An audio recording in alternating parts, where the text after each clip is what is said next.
Hello friends. हम लोग अब फाइनल अकाउंट्स के कुछ क्वेश्चंस देखेंगे, बट उन क्वेश्चंस पे जाने के पहले मैं आपके नोटिस में एक बात लेके आना चाहूंगा। ओके, अब बच्चों, सबको क्लोजिंग स्टॉक के बारे में बहुत अच्छे से पता होता है ना।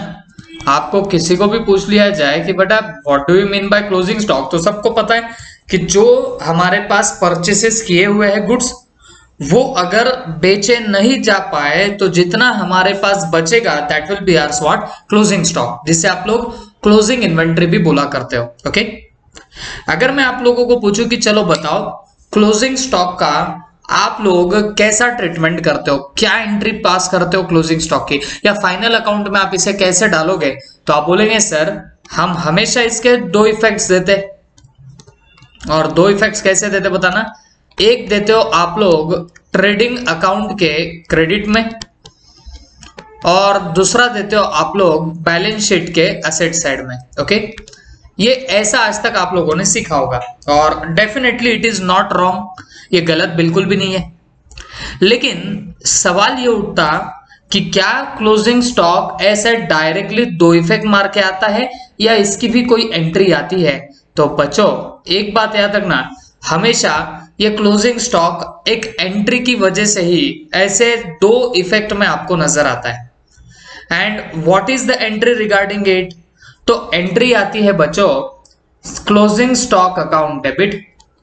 क्लोजिंग स्टॉक क्योंकि तुम्हारी एसेट है और हमने सीखा था असेट को बढ़ाने के लिए हमेशा क्या किया जाता, डेबिट किया जाता। तो क्लोजिंग स्टॉक अकाउंट आपको डेबिट करना पड़ेगा और टू क्या करोगे आप लोग, ट्रेडिंग अकाउंट करने वाले हो। ओके, जो भी आपका ये ट्रेडिंग अकाउंट होता है उसे आप लोगों को उठा के करना पड़ेगा क्रेडिट। तो आपकी एंट्री यहाँ पे क्या बन रही है बच्चों, closing stock account debit to trading account, this will be yours entry. I hope सबके दिमाग में ये बात गई होंगी। ओके, क्लोजिंग स्टॉक क्योंकि तुम्हारी असेट होती है और असेट को बढ़ाने के लिए हम लोगों को क्या करना पड़ता है, इसे डेबिट करना पड़ता है।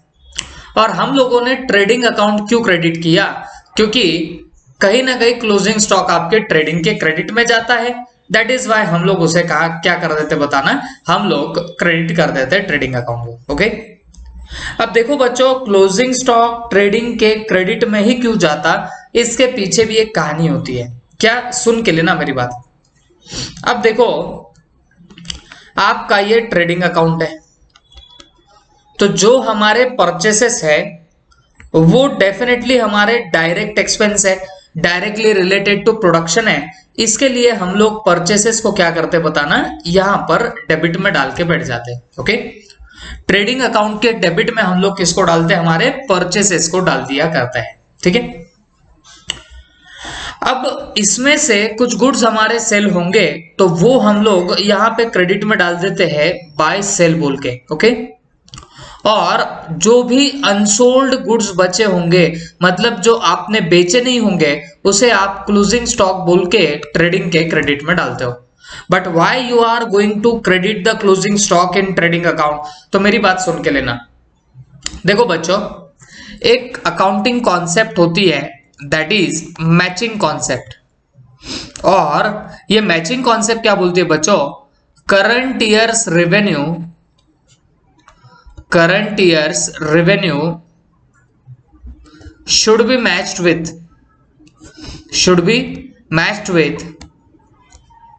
current year's expenses। ओके, तो मतलब करंट ईयर का रेवेन्यू करंट ईयर के एक्सपेंस के साथ में मैच होना चाहिए।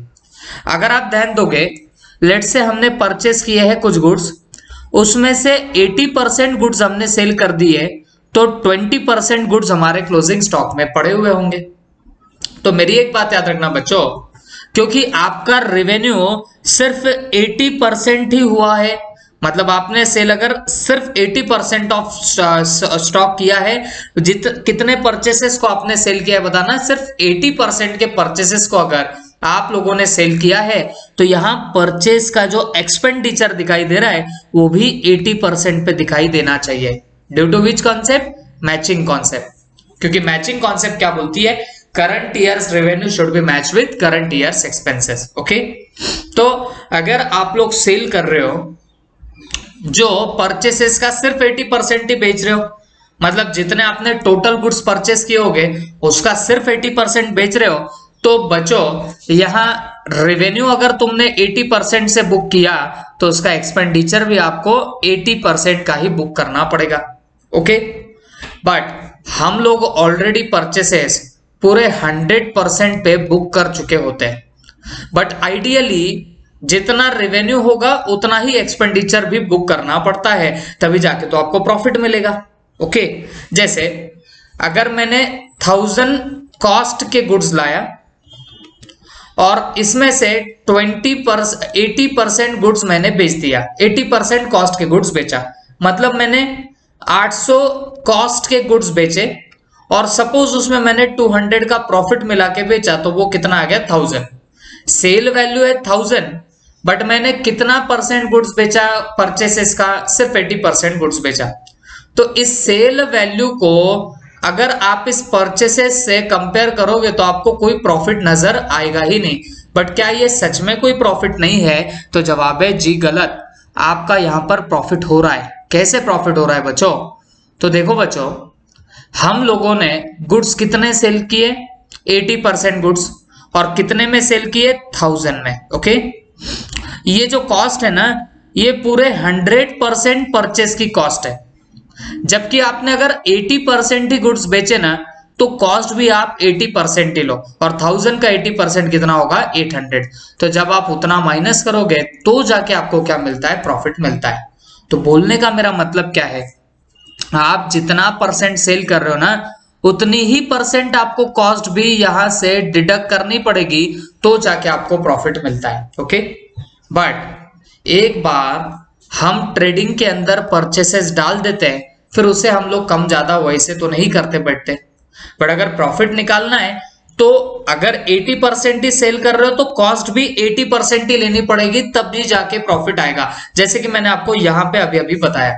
ओके, तो ऐसे वक्त क्या किया जाता है बच्चों, आप परचेसेस तो कम नहीं कर सकते हो, बट परचेसेस आता है डेबिट साइड में, तो आप क्या करते हो, जो रिमेनिंग 20% जो आपको कम करना है ना, तो उतना अमाउंट आप लोग क्रेडिट में डाल देते हो by way of closing stock. तो फिर इससे क्या होता है, 100% परचेसेस की फिगर आती है डेबिट में, और जितना आपको रिवर्स करना है वो by way of closing stock चला जाता है कहां पर? क्रेडिट में। तो इन शॉर्ट आपकी कॉस्ट बराबर 80% से ही वहां पे नजर आएगी, या जितना परसेंट सेल किया उतने ही परसेंट की आपको कॉस्ट वहां पे नजर आएगी।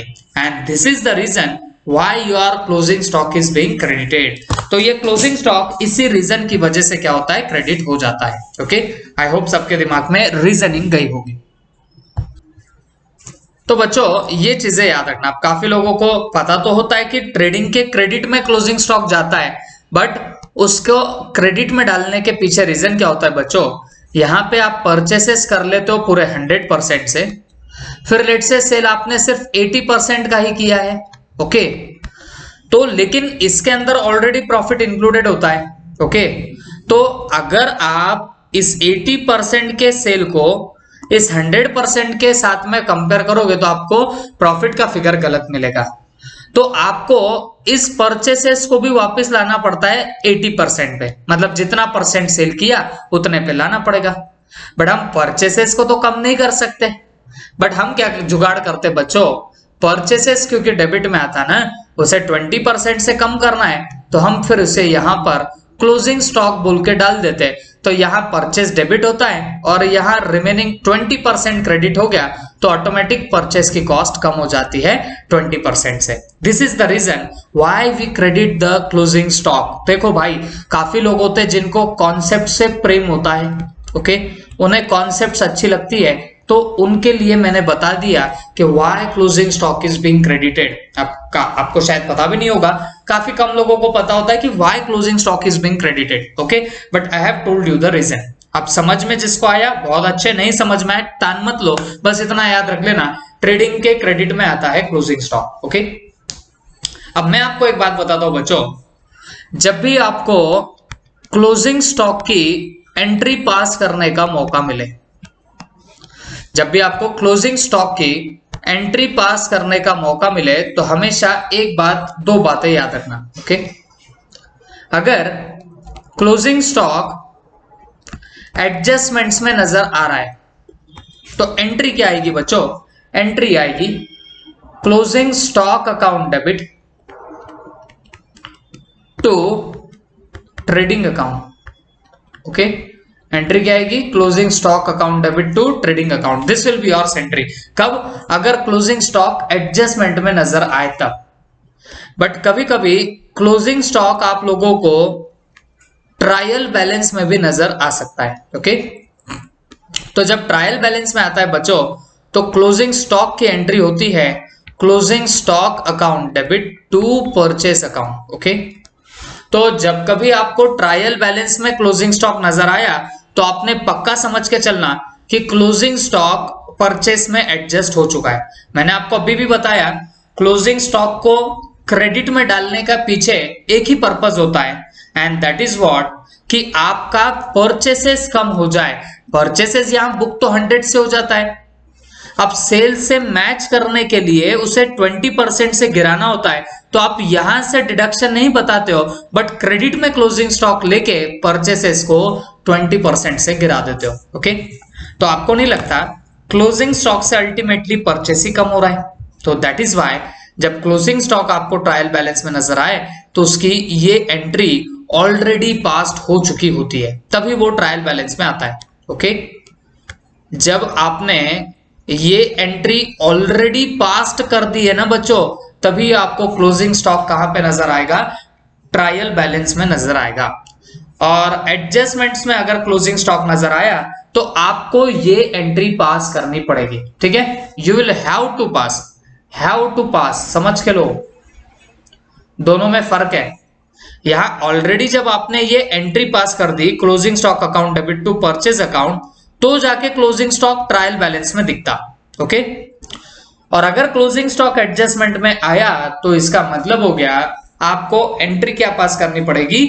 Closing stock account debit to trading account. Okay, और अगर मैं इफेक्ट वाइज आपको समझाऊं, क्योंकि फ्यूचर में हमको भी यहाँ पे ट्रायल बैलेंस से ट्रेडिंग पीएनएल बैलेंस शीट तो बनानी है, इफेक्ट बोलो तो इफेक्ट वही होगा जो आपने आज तक सीखा, ट्रेडिंग के क्रेडिट में और बैलेंस शीट के एसेट में, ऐसा इसका इफेक्ट वाइज देखा जाए तो काम होगा।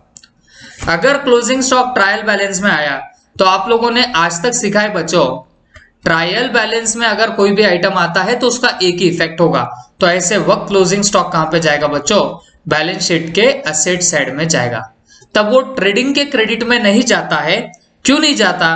क्योंकि आपने ऑलरेडी पास कर दी entry closing stock to purchase, और परचेस को तो यूजुअली होता है डेबिट, बट अगर आपने उसे क्रेडिट किया तो इसका मतलब हो गया कि आपने ऑलरेडी परचेसेस कम कर दिया, मतलब एज गुड एज ट्रेडिंग को आपने क्रेडिट कर दिया, ऐसा मान लिया जाएगा। तो दैट इज वाई इसका सिर्फ और सिर्फ एक ही इफेक्ट होगा, and that is balance sheet के एसेट साइड में। ओके, आई होप सबके दिमाग में ये बात जा चुकी होगी। ठीक है, तो क्लोजिंग स्टॉक की अगर आपके एंट्री की मैं बात करूं तो ये रही आपकी क्लोजिंग स्टॉक की सारी ट्रीटमेंट।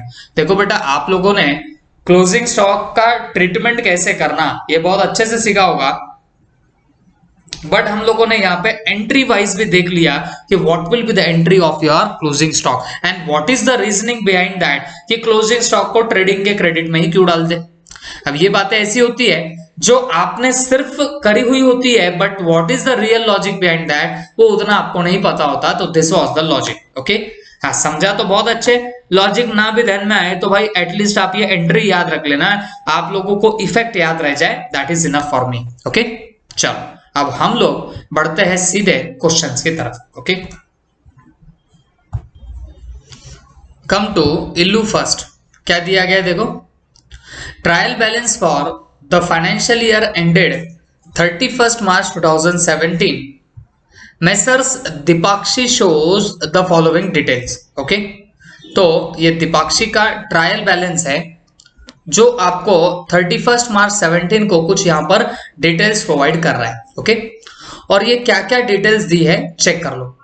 पर्टिकुलर्स है, डेबिट है, क्रेडिट है, परचेज एंड सेल्स। अब देखो, ट्रायल बैलेंस में जब ऐसे परचेज और सेल लिखा जाता है तो समझ के लेना, परचेसेस को हमेशा डेबिट बैलेंस होता है क्योंकि ये एक्सपेंडिचर है, और सेल्स को हमेशा क्रेडिट बैलेंस होता है क्योंकि ये इनकम है। तो यहां जो डेबिट में दिख रहा है ये परचेस है और क्रेडिट वाला सेल्स है, ठीक है।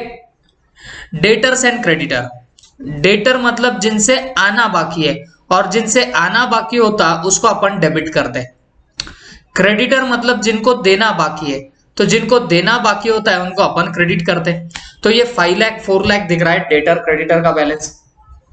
ओपनिंग स्टॉक दिखाई दे रहा है 2 लाख का, क्लोजिंग स्टॉक दिखाई दे रहा है, याद रखो this is your trial balance, ये तुम्हारा ट्रायल बैलेंस है।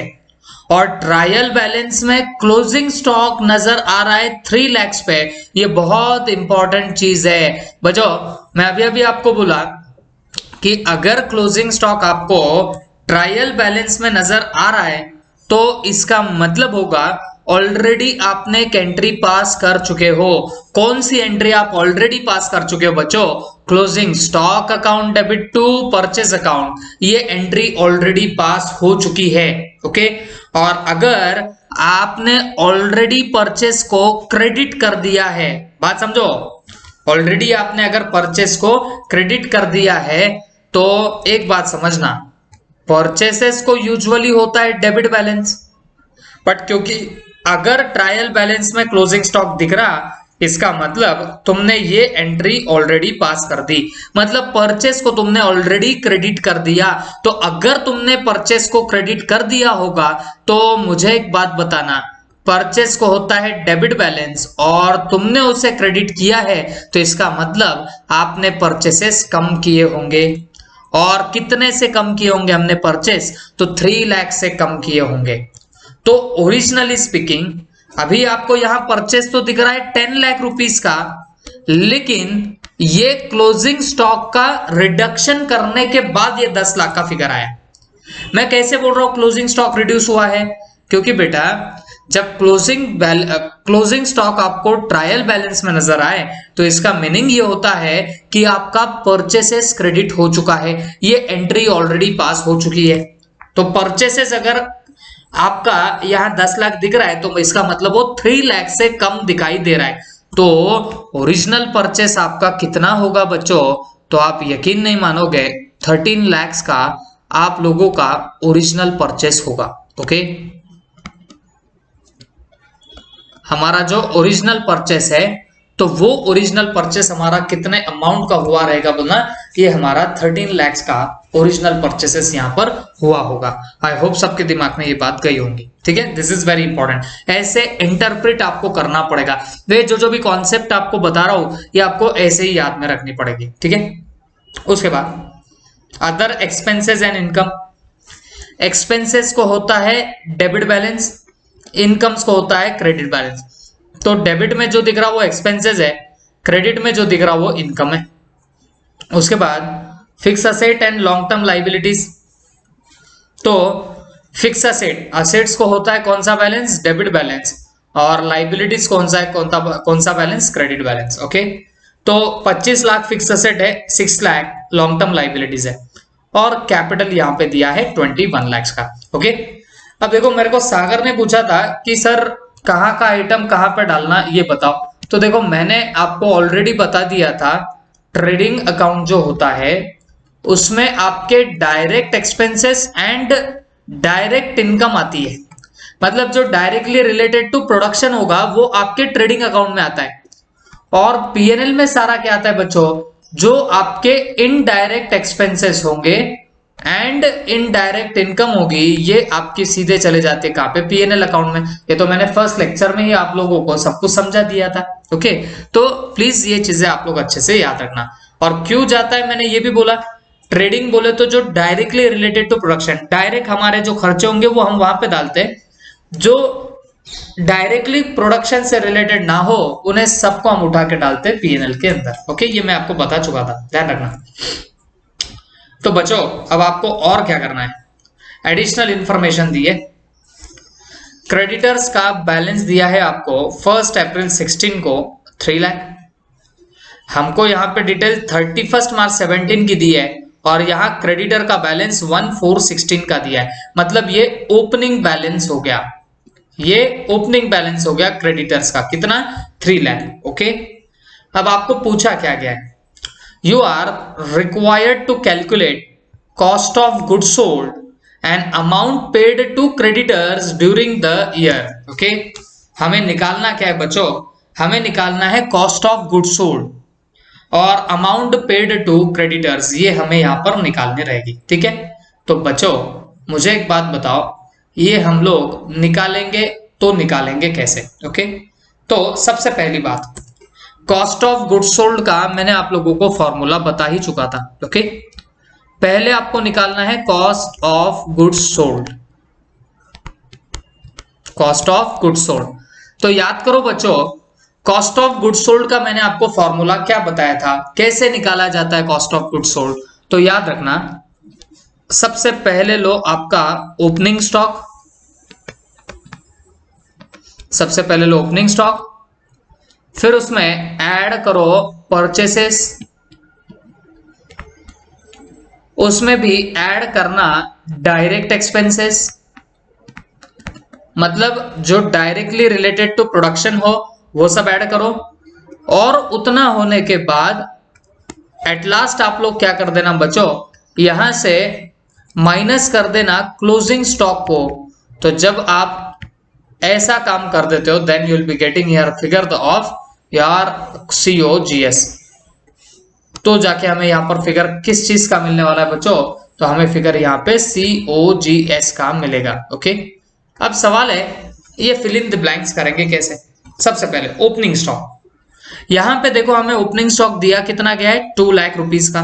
तो हम लोग ओपनिंग स्टॉक यहां पे जरा सा लिख देते 2 लाख रुपए। ओके, फिर परचेसेस, परचेसेस वैसे तो दिए है 10 लाख, वैसे तो दिए परचेसेस 10 लाख, बट क्योंकि क्लोजिंग स्टॉक यहां पे आपके ट्रायल बैलेंस में नजर आ रहा है, और जैसे कि मैंने बताया अगर क्लोजिंग स्टॉक ट्रायल बैलेंस में दिखाई दिया तो इसका मतलब आपने ऑलरेडी एक एंट्री पास कर दी है। कौन सी? Closing stock account debit to purchase account. तो ये एंट्री ऑलरेडी पास कर दी है, तो आपका परचेसेस क्रेडिट हुआ है, इसका मतलब परचेसेस आपका कम हुआ है। कितने से कम होगा? क्लोजिंग स्टॉक की अमाउंट से कम होगा। तो यहां पे भी वैसे ही हुआ होगा बच्चों, ये जो परचेसेस दिख रहा है ना बच्चों, तो ये क्लोजिंग स्टॉक की अमाउंट से कम दिखा हुआ परचेस है। तो मतलब हमारा ओरिजिनल परचेस कितना होगा? तो हमारा ओरिजिनल परचेस तो 10 लाख प्लस क्लोजिंग स्टॉक का फिगर, मतलब इतना हमारा ओरिजिनल परचेस होगा, दैट इज 13 लाख का हमारा ओरिजिनल परचेस रहा होगा। ओके, वो तो क्लोजिंग स्टॉक ट्रायल बैलेंस में आ गया जिसकी वजह से परचेसेस कम दिखाई दे रहा है, बट हमारा ओरिजिनल परचेस कितना होगा? 13 लाख का होगा। अब इसमें आप लोग और डायरेक्ट एक्सपेंसेस ऐड करते हो, मतलब जो डायरेक्टली रिलेटेड टू प्रोडक्शन होता है, जैसे फ्रेट इनवर्ड हो गया, वेजेस हो गया, है ना, ये डायरेक्टली रिलेटेड टू प्रोडक्शन है। अब यहां से यहां तक देख लो, मुझे और कोई डायरेक्ट एक्सपेंसेस नजर नहीं आ रहे। अदर एक्सपेंसेस लिखा है, बट अदर एक्सपेंसेस को आपको इनडायरेक्ट एक्सपेंस ही पकड़ना पड़ेगा। जब तक प्रिसाइजली लिखा नहीं जाता है तब तक आप उसे डायरेक्ट एक्सपेंसेस नहीं पकड़ सकते हो। तो अदर एक्सपेंसेस होंगे इनडायरेक्ट एक्सपेंसेस, तो यहां डायरेक्ट एक्सपेंसेस में लिख देंगे डैश। तो आप यहां पे देखोगे तो ये सब टोटल कितना निकल के आ रहा है? 15 लाख का सब टोटल निकल के आएगा। ओके, ओपनिंग स्टॉक 2 लाख का, ओरिजिनल परचेस आएगा 13 लाख का, तो ये मिला के कितना आया? 15 लाख। अब इसमें से जब आप क्लोजिंग स्टॉक डिडक्ट कर देते हो, और क्लोजिंग स्टॉक यहाँ पे कितना है बच्चों? हमारा 3 लाख का। तो ये जब आप यहां से डिडक्ट करोगे then you will be getting the figure of what? COGS। और COGS आपका आने कितना वाला है बच्चों? तो ये आएगा आपका 12 लाख रुपीस का आपका COGS आएगा। COGS का मतलब क्या होगा बताना? Cost of goods sold. What? Cost of goods sold. ये टोटलिटी में कितना आ चुका है बच्चों? तो ये आ चुका है 12 लाख रुपए का। आई होप सबके दिमाग में ये बात अच्छे से जा चुकी होगी। ठीक है, I hope all of you have cleared. अब बच्चों यहां पे आपको और एक सवाल पूछा गया है इसी के अंदर, and compute amount paid to the creditors during the year. अब मतलब आपने क्रेडिटर्स को कितना अमाउंट पेड किया है ये भी आपको निकालने को बोला गया है। ओके, तो सवाल ये है कि आप कैसे निकालोगे कि कितनी अमाउंट हमने पे कर रखी है क्रेडिटर्स को। प्लीज ध्यान से देखना बच्चों, आपको ये जो अभी कॉन्सेप्ट बताऊंगा तो ये आपको सीधे इंटरमीडिएट तक भी काम में आएगा, तो आप प्लीज अच्छे से इसको समझ के लेना what I am talking here. हमें क्या सीखना है, amount paid to creditors, amount paid to creditors, ये कैसे निकालना ये हम लोग अभी सीखने वाले, ठीक है। अब कैसे निकाला जाता है कि हमने कितनी अमाउंट पे कर रखी है क्रेडिटर्स को, ध्यान से सुनना। अब बच्चों अगर आपको पता है कि आपका ओपनिंग बैलेंस ऑफ क्रेडिटर्स कितना है, okay, opening balance of creditors कितना है, तो इसका मीनिंग क्या है। देखो सबसे पहली बात, क्रेडिटर का मतलब होता है to whom money is payable, okay. Creditor का मतलब क्या है बताना, मनी इज पेबल, जिनको पैसा देना बाकी है, ओके। गावरान लैंग्वेज में बोलूं तो जिन्हें पैसा देना बाकी है उसे बोलते हैं हमारे क्रेडिटर्स, ओके। ये चीज आप लोग हमेशा याद रखना। तो अगर ओपनिंग बैलेंस ऑफ क्रेडिटर्स है तो इसका मतलब है हमें बिगिनिंग में मतलब ईयर के शुरुआत में कितना पैसा देना बाकी था वो आता है ओपनिंग बैलेंस का मीनिंग। तो आप अगर देखोगे तो आपको क्रेडिटर्स का ओपनिंग बैलेंस दिया गया था और वो कितना था बोलना, 3 लाख रुपीस का। तो इसका मतलब है हमें 3 लाख रुपीस देने बाकी थे क्रेडिटर्स को, ठीक है।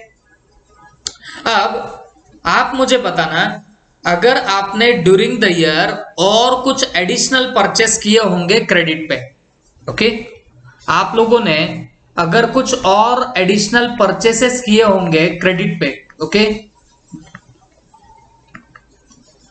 तो इन परचेसेस के भी बदले में आपको पैसे देने बाकी हो सकते हैं। देखो समझ के लो, ओपनिंग बैलेंस ऑफ क्रेडिटर मतलब क्या है, जब ईयर शुरू हुआ तब हमें लोगों का कितना देना बाकी था तो उसका मीनिंग होता है ओपनिंग बैलेंस ऑफ क्रेडिटर्स, ठीक है। अगर हमने पूरे ईयर में और कुछ एडिशनल परचेसेस किए होंगे क्रेडिट पे माने उधारी पे, तो हमें वो भी तो पैसा देना बाकी होगा लोगों को। अब यहां आपको परचेसेस दिए तो है 10 लाख, बट हमें पता है कि यहां क्लोजिंग स्टॉक नजर आ रहा है, तो क्लोजिंग स्टॉक ट्रायल बैलेंस में दिखा तो इसका मतलब परचेसेस आपका कम होके आया है। कितने से कम होके आया है, क्लोजिंग स्टॉक की अमाउंट से कम होके आया है। तो आपने ओरिजिनली कितना परचेस किया होगा, 13 लाख का आपने परचेस किया होगा, और परचेस के आगे अगर कुछ नहीं दिया कि कैश में किया कि क्रेडिट में किया, तो यहां पे क्या अज्यूम कर लेना कि आपने क्रेडिट में परचेस किया होगा, ओके। तो हमारा पहले से देना कितना बाकी था, 3 लाख, और फिर हम लोगों ने और कितना एडिशनली परचेस किया है क्रेडिट पे, तो बच्चों हमने 13 लाख का एडिशनल परचेस किया है, काहे पे बताना, आपके क्रेडिट पे, ओके। तो अब याद रखना, आपको पहले का 3 लाख देना बाकी था और आपने जो एडिशनली परचेस किए क्रेडिट पे तो उसके भी 13 लाख आपको देने बाकी हो सकते हैं। तो इन टोटलिटी देखा जाए तो आप लोगों को कितना पैसा देना बाकी होगा, तो आप लोगों को 16 लाख रुपीस देने बाकी होंगे, आप लोगों को 16 लाख रुपीस का देना बाकी होगा। आई होप सबके दिमाग में ये गया होगा। ओपनिंग बैलेंस है 3 लाख, एडिशनल परचेसेस आपने किए क्रेडिट पे कितने के, 13 लाख के, मतलब आप लोगों को कितना अमाउंट देना बाकी होगा, तो आप लोगों को 16 लाख देना बाकी होगा, ओके। लेकिन लास्ट में आपका अब क्लोजिंग बैलेंस कितना नजर आ रहा है, लास्ट में आपका क्लोजिंग बैलेंस कितना नजर आ रहा है, तो आप यहां पे देख के बताओ, क्रेडिटर्स का क्लोजिंग बैलेंस दिखाई दे रहा 4 लाख, क्रेडिटर्स का क्लोजिंग बैलेंस दिखाई दे रहा है 4 लाख, मतलब ईयर के एंड में कितना देना बाकी दिखाई दे रहा, तो सिर्फ 4 लाख ही देना बाकी दिखाई दे रहा। अब ये क्या मजाक है, सुन के लो मेरी बात। जब आपका ईयर शुरुआत हुई ईयर की, तो तब हमें देना बाकी था 3 लाख, फिर आपने पूरे साल भर में कुछ परचेस किए क्रेडिट पे, तो उसका हमें 13 लाख देना बाकी था। तो आइडियली स्पीकिंग वैसा देखा जाए तो हमें 16 लाख रुपीस देने बाकी थे, बट क्लोजिंग बैलेंस अगर देखेंगे तो भाई क्लोजिंग बैलेंस तो क्रेडिटर का सिर्फ 4 लाख है। मतलब आपको लास्ट में ईयर के एंड में सिर्फ 4 लाख रुपए ही देने बाकी है, ऐसा नजर आ रहा है। तो ये जादू कैसे हो रहा, हम यहां पे देख रहे तो भाई 16 लाख देना बाकी दिखाई दे रहा है, और ईयर के एंड का बैलेंस देखे तो सिर्फ 4 लाख रुपए ही देने बाकी दिखाई दे रहे। ये जादू कैसे हुआ, ये क्रेडिटर कैसे कम हुए? क्योंकि आपने अमाउंट पे करी होगी ना बच्चों। अगर आपका 16 लाख आइडियली पैसा देना बाकी दिखाई दे रहा था या देना चाहिए था, बात समझो, देना चाहिए था, हमें कितना पैसा आइडियली देना चाहिए था, तो हमें 16 लाख रुपीस देने चाहिए थे, बट हमारा क्लोजिंग बैलेंस तो सिर्फ और सिर्फ 4 लाख दिखाई दे रहा। इसका मतलब क्या हुआ, आपने कहीं ना कहीं 12 लाख रुपए पे कर दिए होंगे ना बच्चों। देखो देना चाहिए था कितना, 16 लाख, बट देना बाकी दिखाई कितना दे रहा अब, 4 लाख। तो इसका मतलब आपने 12 लाख रुपए कहीं ना कहीं पे कर दिए होंगे, आपने 12 लाख रुपीस पे कर दिए होंगे। तो बच्चों हमने निकाल लिया amount paid to creditors. Okay, amount paid to creditors कितना निकला, 12 लाख निकला।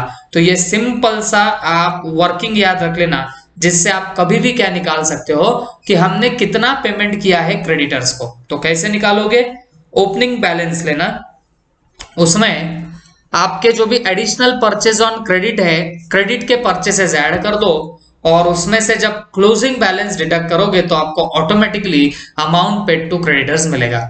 आई हैव टोल्ड यू लॉजिकली, मैंने आपको लॉजिकली बताया भाई, गावरान दिमाग से बता दिया, देना बाकी था इतना पहले से और इतना देना चाहिए था, टोटल देना चाहिए था 16 लाख, बट क्लोजिंग में देना बाकी दिखाई तो सिर्फ 4 लाख दिख रहा। इसका मतलब इन टोटलिटी आपको 12 लाख की अमाउंट पे करनी पड़ेगी। और किसे बताना, या आपने पे कर दिए होंगे 12 लाख की अमाउंट, किसको बताना, आपके क्रेडिटर्स को। तभी 16 लाख का देना चाहिए था, जो अभी सिर्फ 4 लाख दिखाई दे रहा है। ओके, तो this is all about amount paid to creditors, ऐसे निकाला जाता है। आई होप अब सब लोग इसे अच्छे से याद रखेंगे, ठीक है। और दिस वाज आवर फर्स्ट इल्लू। उसके बाद अब ये जो कॉन्सेप्ट आपको बताया बच्चों, अगर आप ऐसे सेम ऐसी चीज करोगे, ओपनिंग बैलेंस ऑफ डेटर करोगे, उसमें क्रेडिट सेल्स ऐड करोगे, और उसमें से closing balance of debtor minus कर दोगे, तो आपको मिलेगा अमाउंट रिसीव्ड फ्रॉम डेटर, मतलब इसका टोटली अपोजिट। तो आपको अमाउंट काय की मिलेगी, अमाउंट रिसीव्ड फ्रॉम डेटर की मिलेगी। ये दो वर्किंग्स आप लोग हमेशा याद रखो बच्चों, ये आपको आगे सीए इंटर तक बहुत काम में आएगा। आगे सीए इंटर में आपको इनकम्प्लीट रिकॉर्ड का एक चैप्टर आएगा, अकाउंटिंग फ्रॉम इनकम्प्लीट रिकॉर्ड। तो इधर आप लोगों को एडी छोटी का जोर लगाना पड़ेगा। बहुत सारे चैप्टर्स है, कैश फ्लो स्टेटमेंट एक और चैप्टर है जहां पे आपको ये कॉन्सेप्ट काम में आएंगे। तो अच्छा है आप इधर ही ये समझ लो, ताकि जब इंटर में जाओगे तो आपको 1 टक्के की दिक्कत नहीं होगी, ठीक है। आई होप सबके दिमाग में ही गया होगा। उसके बाद आगे बढ़ते हैं।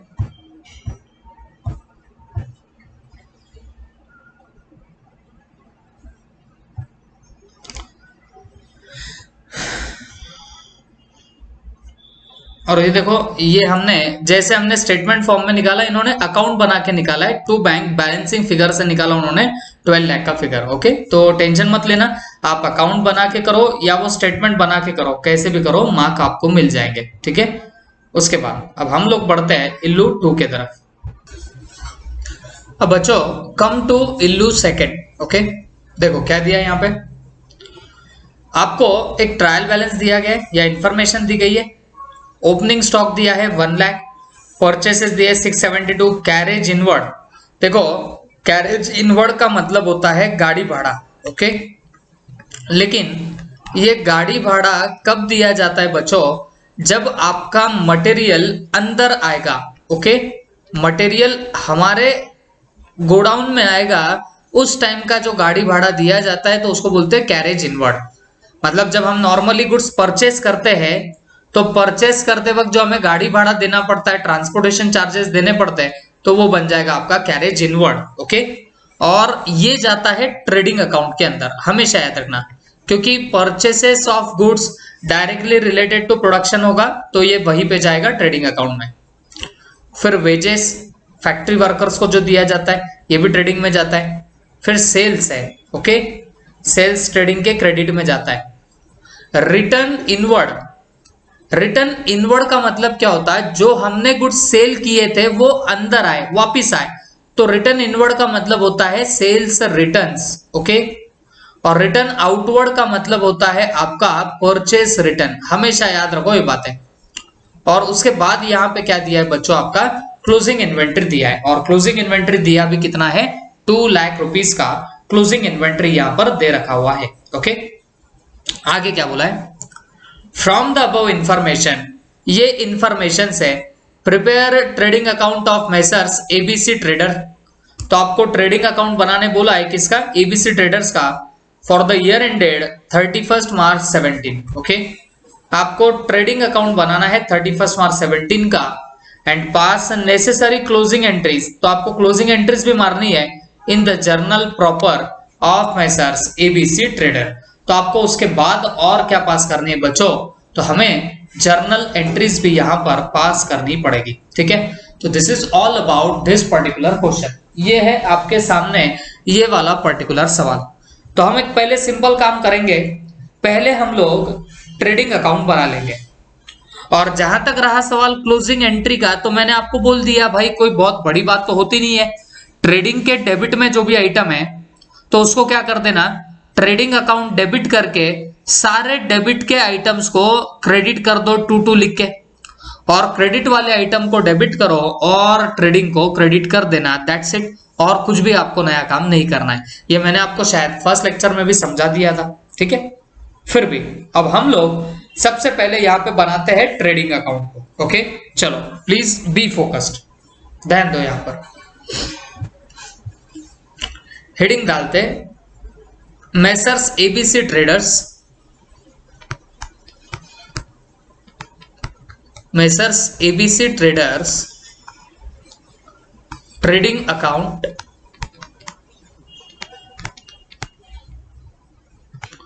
ट्रेडिंग अकाउंट, और यहां पे लिख देना for the year ended 31 March 17, for the year ended 31 March 2017, okay. तो यहां पर आप लोग क्या बनाने वाले हो बच्चों, तो आपका trading account you are going to prepare over here, ठीक है। ये देखो ट्रेडिंग अकाउंट। अब इसमें सबसे पहले यहां पे दिखाई दे रहा है आपको ओपनिंग इन्वेंट्री, और ओपनिंग इन्वेंट्री है कितनी बच्चों, तो ये 1 लाख रुपीस की ओपनिंग इन्वेंट्री है। तो ओपनिंग स्टॉक हम लोग कहां पे लिखते हैं, ट्रेडिंग के डेबिट में, तो to opening stock, okay, opening stock, और कितना है बोलो, 1 लाख। देखो बेटा जब आप लोग परचेस करते हो तो गुड्स अंदर आते हैं, है ना, तो वो ट्रेडिंग के डेबिट में लिखते हैं।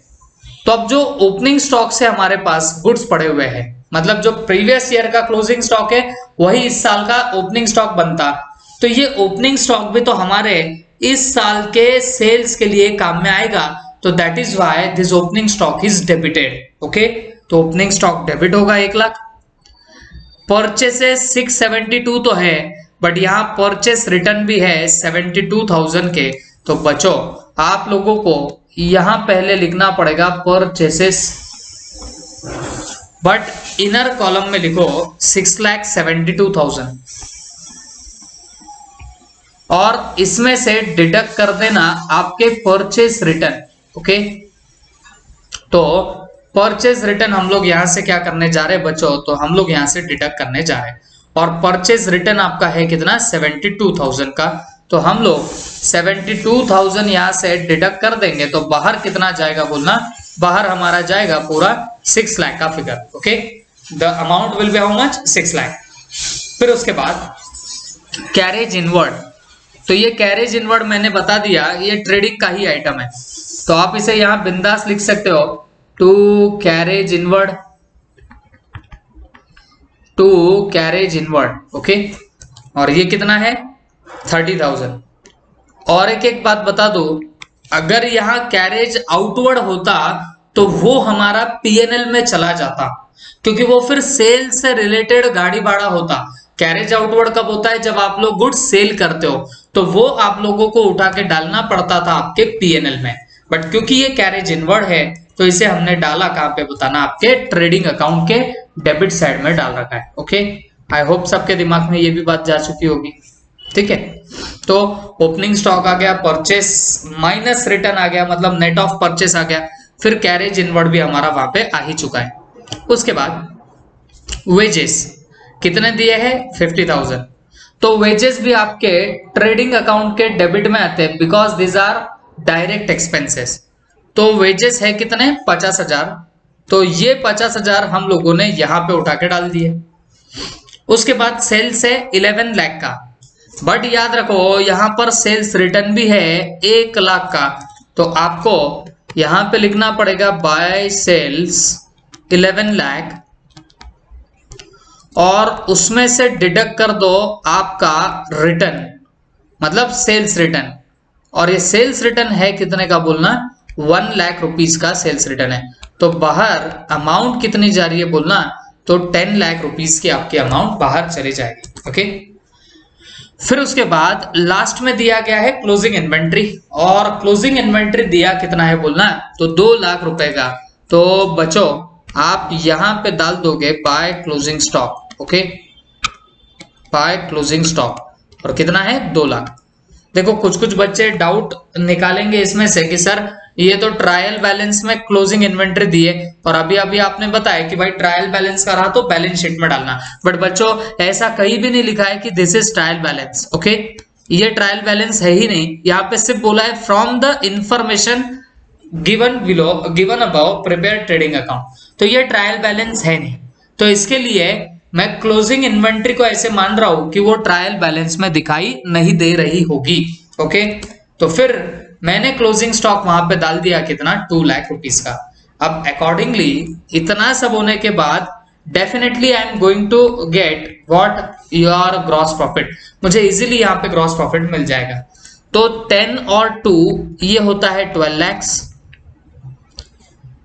यहां पे मैं कॉपी कर दूंगा 12 लैक्स, और इस 12 लैक्स में से मैं माइनस कर दूंगा 1 लाख।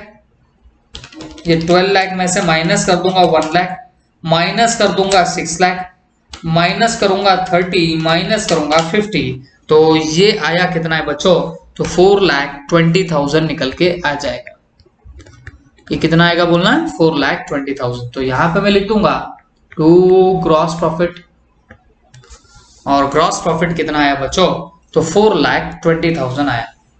अब खैर ये जो ट्रेडिंग अकाउंट मैंने बनाया, ये मैं नहीं भी बनाता तो भी आप लोग इसे आसानी से बना ही सकते थे, ऐसा मैं प्रिज्यूम करता हूं। ओके, बट अब इससे उम्दा सवाल, इससे भारी सवाल, एंड दैट इज व्हाट आप लोगों को यहाँ पर एक और काम करने बोला गया था बच्चों, एंड दैट इज व्हाट आप लोगों को यहाँ पे क्लोजिंग एंट्रीज भी पास करने को बोली गई थी। ठीक है, तो अब सवाल ये उठता कि हम लोग क्लोजिंग एंट्रीज पास कैसे करेंगे। देखो मैं इसके पहले भी आपको बता चुका था कि ट्रेडिंग अकाउंट में आप क्लोजिंग एंट्रीज कैसे पास करते हो। तो कोई बड़ी बात नहीं होती बच्चों, ये ट्रेडिंग अकाउंट के डेबिट में इतने सारे आइटम आए ना, तो आप क्या कर देना, ट्रेडिंग अकाउंट डेबिट कर दो और इन सारे आइटम को आप क्रेडिट कर देना। तीनों आइटम को, ये चारों आइटम को क्रेडिट कर दो, और ये ट्रेडिंग के क्रेडिट में आए ना, तो इन आइटम को डेबिट कर दो। ये दोनों आइटम को डेबिट करो, ट्रेडिंग को क्रेडिट करो, हो गया आपका क्लोजिंग एंट्री का काम तमाम। और साथ में यहाँ पे जीपी भी आया है जो ट्रेडिंग के डेबिट में है, तो trading account debit to gross profit मत लिखना, टू पीएनएल लिख देना, तो आपका काम यहाँ पे तमाम हो जाएगा। बट एक चीज और याद रखना, हम डायरेक्ट परचेसेस 6 लाख लेने वाले हैं, तो इसका मतलब हमारा ये परचेज रिटर्न कहीं नहीं दिखेगा। वैसे ही ट्रेडिंग के क्रेडिट से हम लोग सेल्स डायरेक्ट 10 लाख लेंगे, इसका मतलब ये सेल्स रिटर्न कहीं नहीं दिखेगा। तो याद करो बच्चों, मैंने प्रीवियस लेक्चर में आपको बताया जब ऐसा होगा तो हमें परचेस रिटर्न और सेल्स रिटर्न को कहीं ना कहीं ट्रांसफर कर देना पड़ेगा।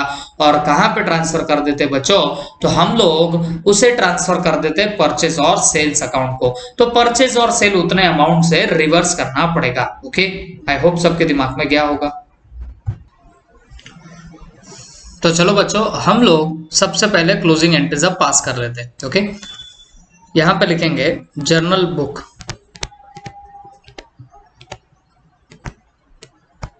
Journal book. Okay,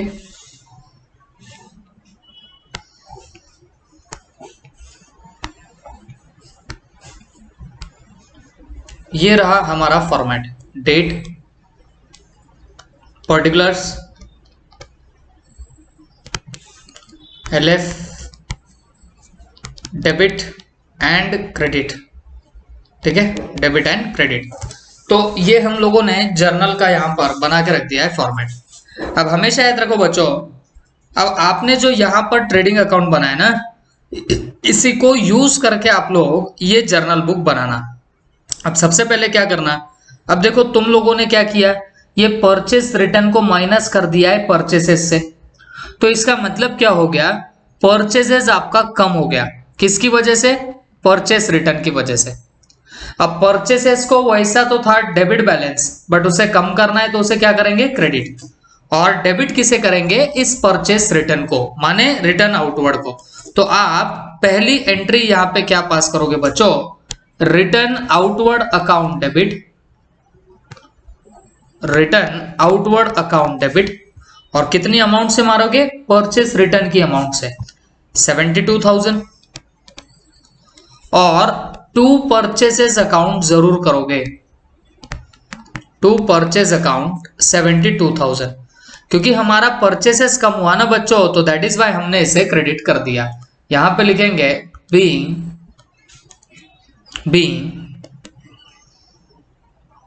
purchase return adjusted. Okay, तो जो आपका परचेस रिटर्न था तो वो हम लोगों ने एडजस्ट कर लिया, ऐसा हम लोगों ने यहाँ पे बोल दिया है। ओके, आई होप सबके दिमाग में ये बात जा चुकी होगी। उसके बाद वैसे ही आप लोगों को सेल्स रिटर्न का भी काम करना ही पड़ेगा। अब ये जो सेल्स रिटर्न है, ये हमने डिडक्ट किया है किसमें से, सेल्स के अमाउंट से। तो ये सेल्स रिटर्न कहीं ना कहीं सेल्स को कम करने का काम कर रहा है, और सेल्स को ऑलरेडी होता है क्रेडिट बैलेंस, तो इसे और कम करना है तो इसे डेबिट करना पड़ेगा। तो हमारी एंट्री यहाँ पे क्या होगी बच्चों, तो सेल्स अकाउंट हम लोग उठा के करेंगे debit to sales return account. But sales return को दूसरा नाम क्या है बच्चों, return inward account. Okay, return inward account, ये एंट्री पास हो गई। मुझे बताओ ये आपका होगा कितने से, तो सेल्स रिटर्न की अमाउंट से, and that is how much, 1 lakh.